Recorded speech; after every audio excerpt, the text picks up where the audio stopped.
Hi everybody, I'm Morgan Crosby from Finch Chevrolet in London, Ontario, and you're watching Cars and Crosby. I've got a Corvette accessories episode for you today. We're going to be talking a lot about rims. I finally got my Vossens here. We're going to be putting them on my Corvette and showing you what I've ordered on mine. I've been doing a lot of research on this topic, and I'm very excited to show you guys what I have learned about this. It's an exciting upgrade to do. It's not too invasive in terms of changing the suspension because again, I have an FE4 with the E60, so the front lift is on mine with a magnetic ride control, and I want to make sure that I do this properly. I also work for General Motors, so I want to make sure that I'm setting a good example, and the best way to do that is to research and then to have someone like me give you some options if you're interested in upgrading that look.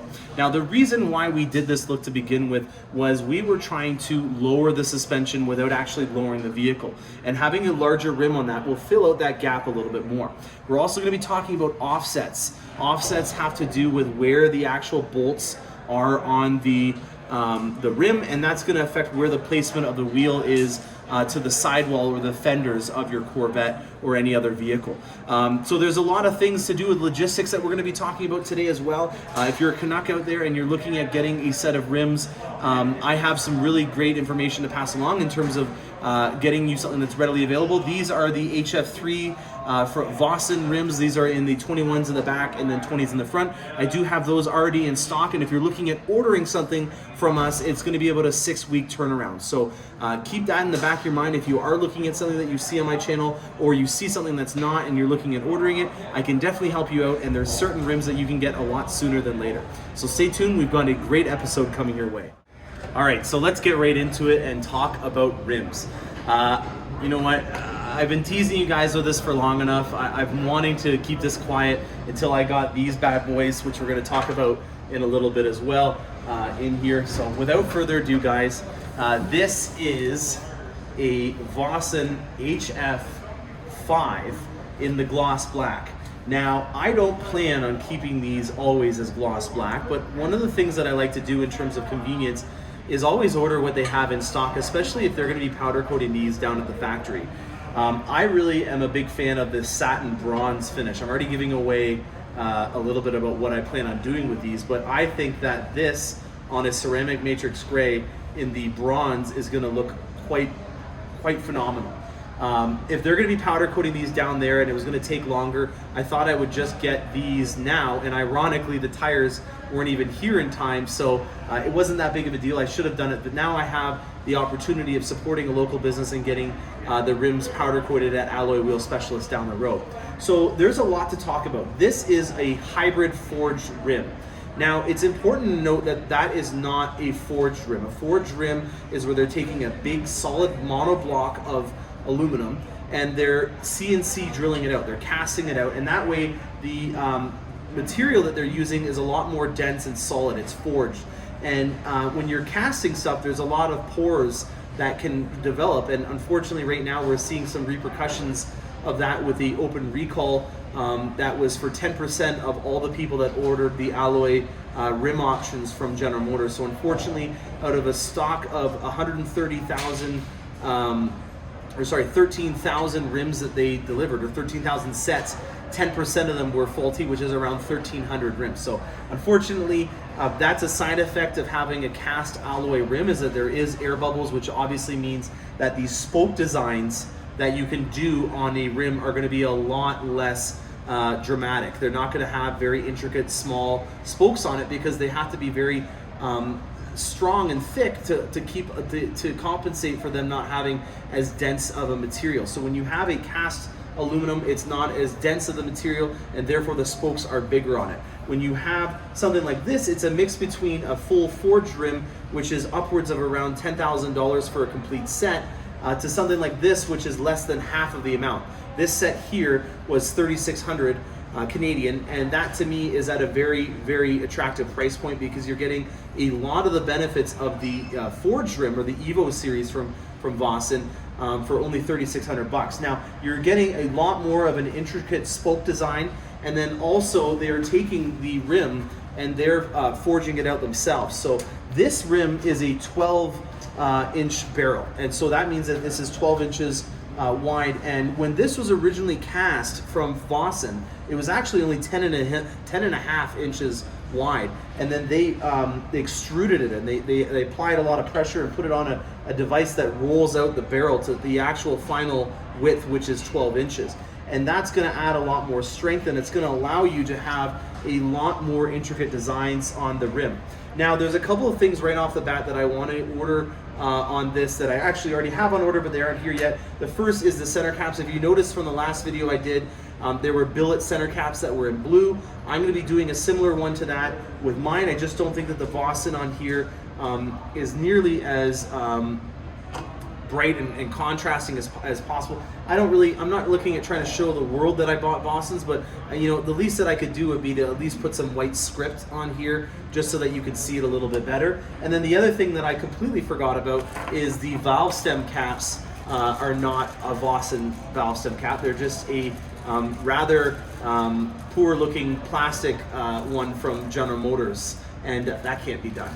Another thing, don't make the same mistake as me. Make sure that you order the exact specified tire pressure monitor for this Corvette, just because right now they are a new system, and so if you're looking at trying to use a C7 TPM monitor or even something from another vehicle that's still a brand new vehicle, for example, we had a set that we got from an Escalade and we were going to try them out and put them on this. They didn't work. They weren't compatible. So even if you have a new gen style TPM, and when I'm referring to new gen, I'm talking about that Global B architecture computer system. All the keys and everything on the new styles are through that new system. So you can tell right away if you have one of the new keys, like on a Vet, you'll have that new system, which means that you'll have a new TPM monitor. So there's the key, and that's the easiest way to tell if you're driving a GM vehicle that needs the new tire pressure monitors, and make sure that it's specific for the Corvette, because they won't work if it's not. So make sure you get TPMs, a nice new center cap, because the one from them is not as nearly as contrasting as I like. Get some valve stem caps that'll fit in there nicely, and then you need to get 14 by 1.5 lug nuts, because the regular lug nuts from General Motors will not fit. There's a lot deeper of a barrel on here, and you'll need that to be done as well. The last thing that I want to talk about is the offset. Now, the offset is something that you get as a big benefit on this set of rims that you normally would receive on a forged set. So when you look at the barrel of this, or the spoke, you can see that it is indented in a way so that where the actual vet will bolt up to the car, or to the actual hub, is indented a bit, and that's your offset. On this specific rim, it's 52, so it will help out with making it so that it fills out that gap inside of the Corvette from the factory a little bit better. That to me is one of the biggest things that this is going to do from an aesthetic perspective, is help fill that car out and give it a nice set of rims that I can use on future vehicles. So now we're getting to the cost-effective parts of this.